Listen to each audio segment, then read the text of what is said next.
Concept of human rights हम deal कर रहे हैं, पाकिस्तान के और इंडिया के भी उससे रिलेटेड जो सेक्शंस हैं उनको डिस्कस करते हैं। ये आज का हमारा आर्टिकल 18 है, फंडामेंटल राइट्स जो प्रोवाइडेड हैं, जिनको पॉपुलरली ह्यूमन राइट्स और इससे कबल नेचुरल राइट्स के नाम से याद किया जाता था। आज के मॉडर्न एरा में, मॉडर्न डेमोक्रेसीज में इनको एज ए फंडामेंटल राइट्स, बुनियादी, इनएलियनेबल, जिनको किसी सूरत खत्म नहीं किया जा सकता, कोई कानून इनको खत्म नहीं कर सकता। तो आज हम डिस्कस करेंगे फ्रीडम ऑफ ट्रेड, बिजनेस और profession, which is dealt by Article 18.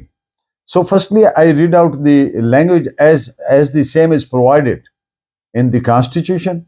फिर इस पे मुख्तसर में बात करेंगे. Subject to such qualification, if any, as may be prescribed by law, every citizen shall have right to enter upon any lawful profession or occupation and to conduct any lawful business or trade, provided that nothing in this article shall prevent a. the regulation of any trade or profession by a licensing system, b. the regulation of trade, commerce or industry in the interest of free competition therein, or c. the carrying on by federal government or by provincial government or by a corporation controlled by such government, or any trade, business, industry or services to the exclusion,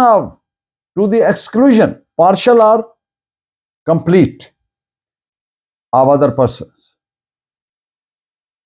यानी अगर कानून ने कोई शरायत रखी है subject to qualifications, तो उनको पूरा करते हुए हर शहरी का ये हक है, वर्ड शैल यूज हुआ है, कि वो कोई भी लॉफुल पेशा या काम, ऑक्यूपेशन, प्रोफेशन, पेशा, ऑक्यूपेशन, कोई काम इख्तियार कर सकता है और कोई भी लॉफुल ट्रेड, तिजारत या बिजनेस, कारोबार कर सकता है। ये बुनियादी हक है।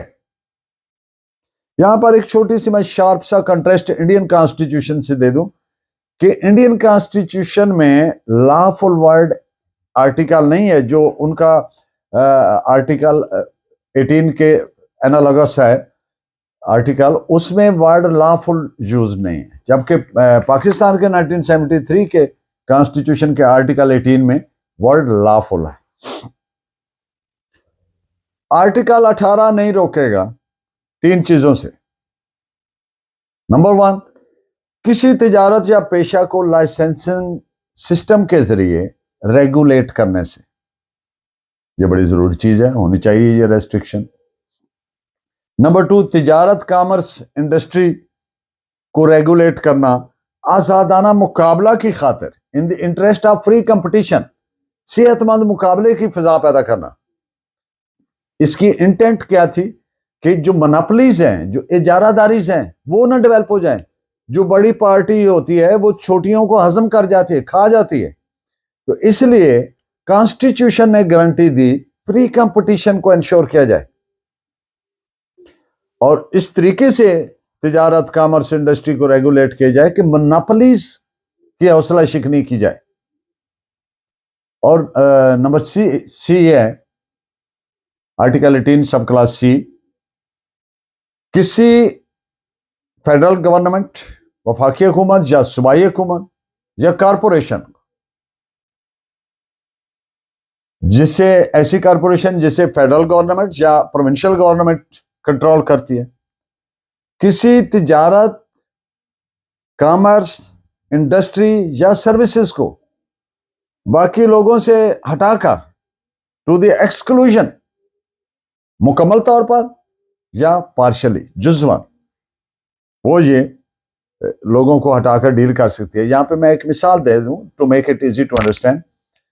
जैसे फूड डिपार्टमेंट है, अब जो गंदम का सीजन होता है, प्रोक्योरमेंट करनी होती है, तो वो रोक देते हैं बाकियों को اور فوڈ ڈپارٹمنٹ جب اس کے روکتا کس طریقے سے, پارشلی, مکمل بین نہیں کرتا, روک کے جو انشور کرنی ہوتی ہے کہ اتنی گورنمنٹ کے پاس ایز اے سٹاک موجود ہو تاکہ شارٹیج نہ ہو, جو سمگل آؤٹ ہو جائے یا کسی بھی انلیگل باقی طریقے سے. تو اس طریقے سے کوئی گورنمنٹ کارپوریشن ہو جو, یا جس طریقے سے کارپوریشن کی بات کریں تو فیڈریشن میں فیڈرلی کنٹرولڈ ہے, وہ پاسکو ہے. تو اس طرح سے یہ آئینی ایک ان کو اتھارٹی ہے, اختیار ہے. Article 18 of the constitution of 1973 یہ انالوگس ہے, ملتا جلتا ہے, مشابہ ہے انڈین کانسٹیٹیوشن کے article 19 sub class 1 sub class E کے. اور پاکستان میں جو پہلے کانسٹیٹیوشن تھا 1962 کا, اس کے آرٹیکل 8 کے, اور 1956 کا کانسٹیٹیوشن رہا ہے اس سے قبل, اس کے آرٹیکل 12 سے. یعنی یہ تمام پاکستان کے جو کانسٹیٹیوشنز رہے ہیں اور جو موجودہ ہے 1973 کا, تمام نے اس رائٹ کو ایز گارنٹی کیا ایز اے فنڈامنٹل رائٹ. اور ہمارے پڑوسی ملک انڈیا میں بھی آرٹیکل 19 ہے جو اس کو انشور کرتا ہے. کوالیفیکیشنز ورڈ جو یوز ہوا ہے, سبجیکٹو کوالیفیکیشنز, یہ کانسٹیٹیوشن نے بہت خوبصورتی سے انڈیویجول کی نیڈ کو اور سوسائٹی کی نیڈ کو دونوں میں بیلنس سٹرائک کیا, بڑا ایک خوبصورت توازن پیدا کیا ہے. ایک سائڈ پہ فرد کی نیڈ ہے, ایک سائڈ پہ سوسائٹی کی نیڈ ہے, دونوں میں بیلنس پیدا کیا. یہ reasonable restrictions imposed by law وہ جو کر کے تو اس میں ایک خوبصورت توازن پیدا کیا.